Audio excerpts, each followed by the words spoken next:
ನಮಸ್ತೆ ಸ್ನೇಹಿತರೆ, ಇವತ್ತು ಕಲ್ಲಂಗಡಿ ಹಣ್ಣಲ್ಲಿ ಜ್ಯೂಸ್ ರೆಸಿಪಿನ ಶೇರ್ ಮಾಡ್ತಾ ಇದ್ದೀನಿ. ಇವಾಗ ಬೇಸಿಗೆ ಬರ್ತಾ ಇರೋದ್ರಿಂದ ಜ್ಯೂಸ್ ಕುಡಿಬೇಕು ಅಂತ ಅನ್ಸುತ್ತೆ ಅಲ್ವಾ. ಸೊ ಹಾಗಾಗಿ ಈ ಕಲ್ಲಂಗಡಿ ಹಣ್ಣಲ್ಲಿ ಜ್ಯೂಸ್ ರೆಸಿಪಿನ ಶೇರ್ ಮಾಡ್ತಾ ಇದ್ದೀನಿ. ಈ ಕಲ್ಲಂಗಡಿ ಹಣ್ಣನ್ನ ಮೀಡಿಯಂ ಸೈಜಲ್ಲಿ ಕಟ್ ಮಾಡಿಬಿಟ್ಟು ಮಿಕ್ಸಿ ಜಾರಿಗೆ ಹಾಕೊಂಡು ರುಬ್ಕೊಳ್ತಾ ಇದ್ದೀನಿ. ಇಲ್ಲಿ ನಾನು ಏನು ಹಾಕೊಂಡಿಲ್ಲ, ಬರೀ ಜಸ್ಟ್ ಕಲ್ಲಂಗಡಿ ಹಣ್ಣು ಮಾತ್ರ ಹಾಕೊಂಡಿರೋದು. ಇಲ್ಲಿ ಬೇಕು ಅಂದರೆ ನೀವು ಶುಗರ್ ಕೂಡ ಹಾಕೊಳ್ಬೋದು, ಇದ್ರ ಜೊತೆಗೆ ಪೆಪ್ಪರ್ ಕೂಡ ಹಾಕೊಳ್ಬೋದು.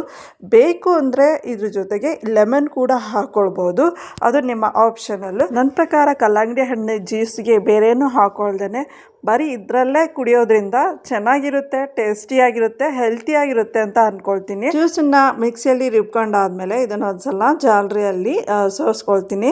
ಯಾಕೆಂದ್ರೆ ಅದರಲ್ಲಿ ಬೀಜ ಇರುತ್ತಲ್ವಾ, ಅದನ್ನ ಸಪ್ರೇಟ್ ಮಾಡಿರಲ್ಲ, ಹಾಗಾಗಿ ಸೋಸ್ಕೊಳ್ತಾ ಇದ್ದೀನಿ.